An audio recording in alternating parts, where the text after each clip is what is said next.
Hello guys, welcome to my YouTube channel Mehboob tech zone. আজকে আমি দেখাবো তোমাদেরকে কিভাবে অ্যাডোব ফটোশপ দিয়ে খুব সহজে কয়েকটি মাত্র টুলস ব্যবহার করে কিভাবে কমপ্লিটলি একটা পাসপোর্ট সাইজ ফটো তৈরি করবা এবং প্রিন্ট করবা। তো তোমরা যদি আমার চ্যানেলে নতুন হয়ে থাকো তো চ্যানেলটিকে সাবস্ক্রাইব করে রাখো, কারণ এইরকম নিত্য নতুন ভিডিও পেতে চ্যানেলটিকে সাবস্ক্রাইব করে রাখো। আর ভিডিওটি শুরু থেকে শেষ পর্যন্ত দেখতে থাকো। তো চলো কথা না বাড়িয়ে শুরু করা যাক। তো ফার্স্ট আমরা অ্যাডোব ফটোশপটি ওপেন করে নিয়েছি। তারপর ওপেনে ক্লিক ফাইলে গিয়ে ওপেনে ক্লিক করব। তারপর যে ফটোটা পাসপোর্ট সাইজ করব সেটাকে ওপেন করে নেব। তো দেখতেই পাচ্ছ ডেস্কটপে চলে এসেছে, শো করছে। তারপর আমরা ক্রপ টুল ফটোটাকে কেটে নেব, পাসপোর্ট সাইজ করব। তার জন্য ক্রপ টুলে ক্লিক করে ওয়েট রাখবো 3.5 cm, হাইট রাখবো 4.5 cm, আর রেজুলেশন রাখবো 300। এসে ফটোটাকে কেটে নেব।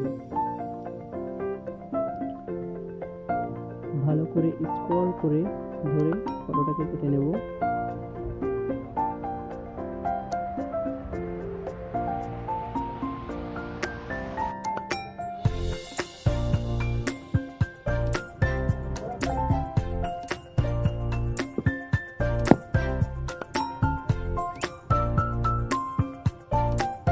ফটোটাকে আমরা কেটে নিয়েছি। তারপর ব্যাকগ্রাউন্ডটা চেঞ্জ করবো।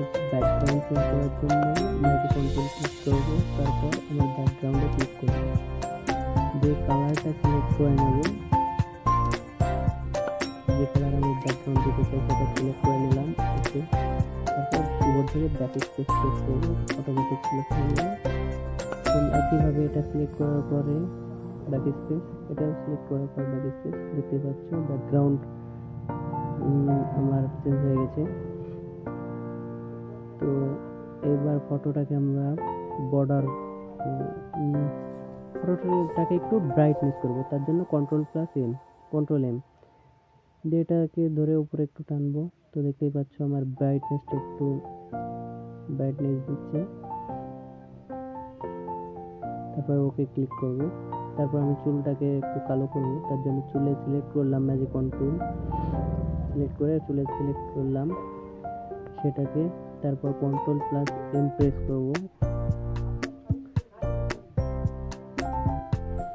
আমি একইভাবে কন্ট্রোল+M প্রেস করব সিলেক্ট করার পর। তারপর একটু নিচের দিকে নামাবো, কারণ নিচের দিকে নামালে একটু কালো হবে।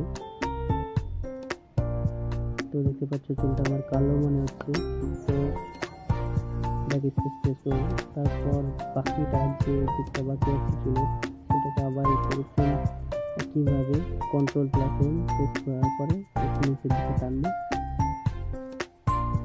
তারপর ওকে, ব্যাক স্পেস।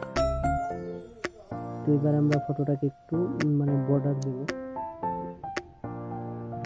তো বর্ডারটা দেওয়ার জন্য প্রথমে ফটোটাকে সিলেক্ট করে নেব। বর্ডার দেওয়ার জন্য প্রথমে আমাকে প্রেস করব। সম্পূর্ণটা সিলেক্ট করতে হবে। তার জন্য তারপর সিলেক্ট অপশনে যাব। প্রেস করতে হবে। সিলেক্ট অপশনে গিয়ে অটোমেটিক বর্ডার সিলেক্ট হয়ে যাবে। সিলেক্ট অপশনে গিয়ে মডিফাই বর্ডার লিখে যাব 10 লিখে দেব। ওকে মেরে দেবো। দিয়ে তারপর কালারটা সিলেক্ট করবো, কোন কালার বর্ডার দেবো। কালো বর্ডার দেবো, তার জন্য কালো কালার সিলেক্ট করলাম, দিয়ে ব্যাক স্পেস প্রেস করবো। তো দেখতেই পাচ্ছ বর্ডার অলরেডি হয়ে গেছে। তো এরপর আমরা ফটোটাকে প্রিন্ট একটা A4 সাইজ পেজ নেব প্রিন্ট করার জন্য। A4 সাইজ পেজ নিলাম। তারপর এখানে মুভ করে মাউস দিয়ে ফটোটার উপর ক্লিক করে চেপে নিয়ে এসে ছেড়ে দেবো A4 সাইজ পেজে।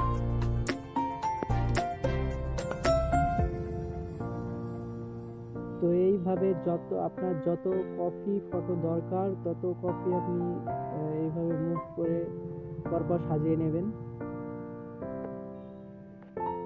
দেখতে পাচ্ছেন আমি আমার যতটা দরকার আমি ততটা সাজিয়ে নিচ্ছি।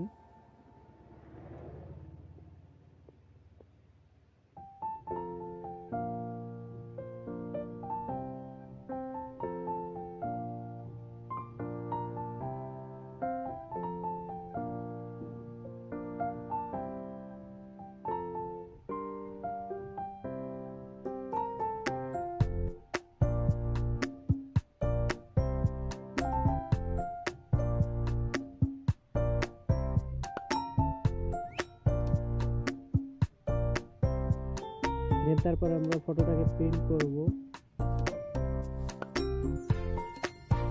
এভাবে আমরা পাঁচটা সাজিয়ে নিলাম, তারপর কন্ট্রোল পি মারবো তো প্রিন্ট করার জন্য। তো মেরে প্রিন্ট করে দেবো। তারপর এখানে আমাদের যে প্রিন্টার সেটা সিলেক্ট করবো। সিলেক্ট করার পর ওকে প্রেস করব।